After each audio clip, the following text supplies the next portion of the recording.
There are people outside of the league that are recognizing this. And whether you like him or don't like him, Dean Blandino is somebody that is definitely respected in his point of view. So let me play you his comment.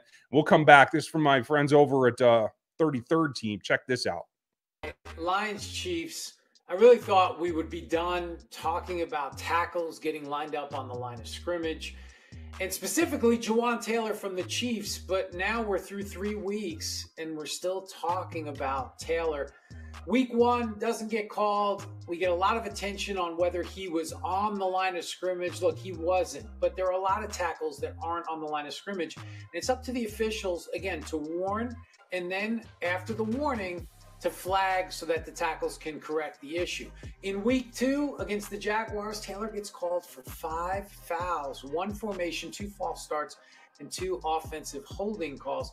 And then in week 3, in the last 2 minutes of the first half against the Bears, Taylor gets called for a formation right after the 2-minute warning, and then a second formation call, not being on the line of scrimmage, that takes back a Chiefs touchdown. The Chiefs sit him down for a little bit. He did come back in the game. Now, look, he was off the ball. There's no question that he was too far back. You got to break the belt line of the snapper, and he was too far back. Patrick Mahomes touched on the issue when he said he watches a ton of film and he doesn't think Jawaan Taylor is lined up any further back than other tackles. I can't say that Patrick Mahomes is wrong when he says he watches a ton of film, sees other tackles, because we had 5 illegal formation calls in week 3 so far. 3 were different violations. The receiver covering up another eligible receiver. There were only 2 illegal formations for a tackle not lining up on the line of scrimmage. Right, 2 were against our guy, Jawaan Taylor. Look at a lot of film. Is this something that the league has to continue to emphasize? And it's not just one player. It's all tackles. They got to be up on the ball. We'll see. We'll see if this continues to be a thing, is what he meant.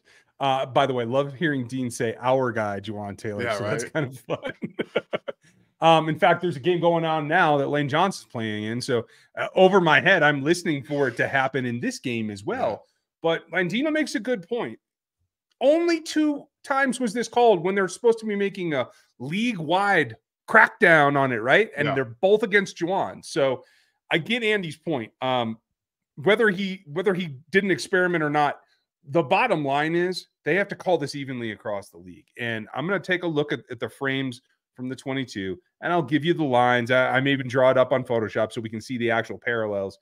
But bottom line is you either need to not call this because there's at least 7 other tackles that start in this league that do it every single snap, or you need to get everybody to conform. One way or the other, it's got to be applied across the league in the same way, in my opinion. That's the thing. It's got to be consistent. If you want players to do something, guess what? Call it on everybody equally. That's the only way you're going to get them to do what you want. But the Chiefs started out the season on the national spotlight, and everyone made a big deal about it, about Jawaan Taylor not following the rules. And it appeared they wanted to make a point to him, but nobody else. When we've seen like Lane Johnson, Trent Williams, some of the biggest names in the NFL, I don't find that to be a coincidence that don't get called. Coincidence does not exist. I'm totally with you on that one. Come on, league. Let's go. Director of officiating. Let's pull it together, will you?